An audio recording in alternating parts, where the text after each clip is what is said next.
Cycle চালাচ্ছ? কোন ক্লাসে পড়ো? 5-এ পড়ো? কোন স্কুল? তাই? বা ভালো তো। তোমরা কি বিকেল হলে এরকম সাইকেল চড়তে আসো? আচ্ছা, তো সরস্বতী পুজোতে কেমন গিয়েছিলে ঘুরতে কোথাও? স্কুলে গিয়েছিলে? তো বন্ধু নমস্কার বন্ধুরা, আপনাদের সবাইকে স্বাগতম নতুন একটি ব্লগে। আর আজকে রয়েছে সুন্দরবন পুঁইজালি একটি অঞ্চল, যে অঞ্চলটি সুন্দরবন ছোটো মোল্লাখালী কোস্টাল থানার মধ্যে পড়ে। সো সেখানে এসেছিলাম, আর এসে এখানকার যে প্রাকৃতিক সৌন্দর্য সেটা আপনাদের শেয়ার করব। আর আমার সাথে রয়েছে নবজিৎ, রয়েছে, ও দেখতে পাচ্ছ রাস্তা দাঁড়িয়ে আছে। সো দেখো চারিঘাটির যে ব্যাকগ্রাউন্ড অসাধারণ কিন্তু। আর এই সুন্দরবন মানে চারিদিকে কিন্তু অনেক গাছ রয়েছে, দেখতে পাচ্ছেন। সাইকেল চালাচ্ছ? কোন ক্লাসে পড়ো? 5-এ পড়ো? কোন স্কুল? তাই? বা ভালো তো। তোমরা কি বিকেল হলে এরকম সাইকেল চড়তে আসো? আচ্ছা, তো সরস্বতী পুজোতে কেমন গিয়েছিলে ঘুরতে কোথাও? স্কুলে গিয়েছিলে?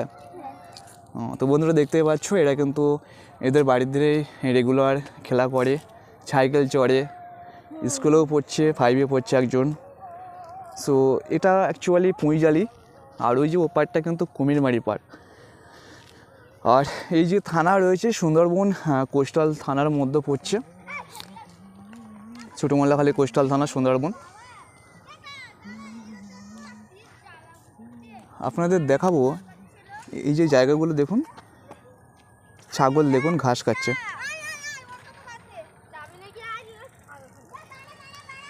আর এখানে এই নদী রয়েছে, নদীর এই সাইডে বাড়ি দেখুন কি সুন্দর লাগছে। এই হচ্ছে নদীর পাশে রয়েছে যারা বসবাস করে, তাদেরকে তুলে ধরছি। ওয়াও কি সুন্দর লাগছে। সো আর আমাদের যে গাড়িটা নিয়ে এসছে আমার বন্ধু, তো ও গাড়িতে স্প্লেন্ডার, সুপার স্প্লেন্ডারে করে আমরা এসেছি। সো অ্যাকচুয়ালি সুন্দরবন অনেক বড় জায়গা, আর অনেক জায়গা রয়েছে যে জায়গাগুলোর মধ্যে গেলে অসাধারণ লাগে এবং খুব সুন্দর সৌন্দর্য। আর আমি এই মুহূর্তে যাব, আরও অনেক দূরে যাব, আর তোমাদেরকে আরও অনেক কিছু শেয়ার করব। সো তোমরা দেখতে থাকো, আশা করি সবাইকে ভালো লাগবে এই ব্লগটা। আর হ্যাঁ, তোমাদের একটা কথা বলবো, ভাইকে কিন্তু অবশ্যই চ্যানেল সাবস্ক্রাইব করে পাশে থাকবে, ভাইকে বেশি বেশি করে সাপোর্ট করবে, ঠিক আছে?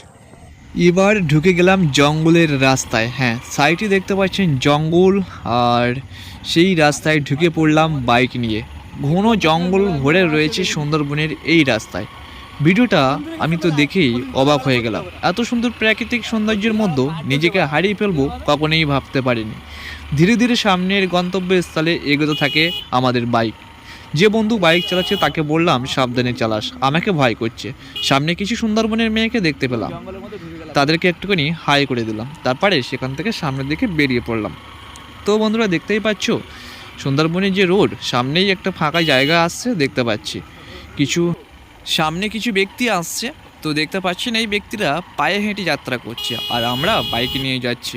এই রোডে এখনও পর্যন্ত একটা অন্য কোনো গাড়িকে দেখতে পেলাম না, কারণ এই রোডটা এতটাই ছোট যে এই রোডের মধ্যে যে কোনো গাড়ি আসতে পারবে না। তারপরে দেখলাম সুন্দরবনের দুটি মেয়ে আমাদের দিকে তাকাতে শুরু করলো, তারপরে আমাদের গন্তব্যস্থল সামনের দিকে এগোতে শুরু করলো। এই যে নদীটা আমি দাঁড়িয়ে আছি, আমার পিছনে যে নদীটা রয়েছে এটাই হচ্ছে সুন্দরবনের নদী। হ্যাঁ, এই নদীটা কত বড় দেখতে পাচ্ছেন। আর এই যে চরের উপর দিয়ে গাছ লাগানো আছে, এই গাছগুলির জন্য এই মাটিগুলি রয়ে গেছে। হ্যাঁ, এই মাটিগুলি রয়ে গেছে। এই গাছ যদি না থাকতো হয়তো সুন্দরবন মানে এই যে রাস্তা রয়েছে রাস্তাগুলি থাকতো না। সো দেখতে পাচ্ছেন বন্ধুরা, আপনাদের দেখাচ্ছি পিছনে যে বিলগুলি রয়েছে, মানে এপাশে বিল রয়েছে আর এ পাশে রয়েছে তোমার নদী। তো তার মধ্যেই অর্থাৎ সুন্দরবনের মানুষেরা বসবাস করছে। তারা কতটা কষ্ট করে তারা বসবাস করছে, যে কোনো মুহূর্তে জল যখন বেশি হয়ে যায় তখন কিন্তু এই সমস্ত জায়গাগুলো ভেঙে যেতে পারে, ডুবে যেতে পারে। যে জায়গাগুলো আপনারা দেখতে পাচ্ছেন এইগুলি কিন্তু ভাই এগুলো কী গাছ? বান গাছ না? সো দেখতে পাচ্ছি বন্ধুরা, এগুলো কী গাছ অবশ্যই বলো। সো এই গাছগুলি কিভাবে হয়ে রয়েছে দেখুন। সো এই সাইডটি নদী রয়েছে আর এই সাইডটি জমি, আমাদের ভাষা যেটা জমি বলে থাকি, অর্থাৎ কৃষকরা চাষ করে, দেখতে পাচ্ছেন। আর এই হচ্ছে তোমার নদী বাঁধের অবস্থা, কি অবস্থা দেখুন নদী বাঁধের। তাহলে সুন্দরবন কেন ভাঙবে না? একবার ভাবুন, সুন্দরবন কেন জলে ডুববে না? এই যে সাইডে গাছ রয়েছে, সাইডের গাছগুলি দেখতে পাচ্ছেন, হ্যাঁ এই মাটিগুলি ধরে রেখে দিয়েছে, হ্যাঁ এই মাটিগুলি ধরে রেখে দিয়েছে। এই গাছগুলি না থাকলে হয়তো এই যে তোমার রাস্তাটা রয়েছে, রাস্তাটা হয়তো ভেঙে যেত। সো এখানে কিন্তু নদী বাঁধ ততটা ভালোভাবে দেওয়া নেই, দেখতেই পাচ্ছেন। রাস্তা দেখলেই আপনারা বুঝতে পারবেন বন্ধুরা।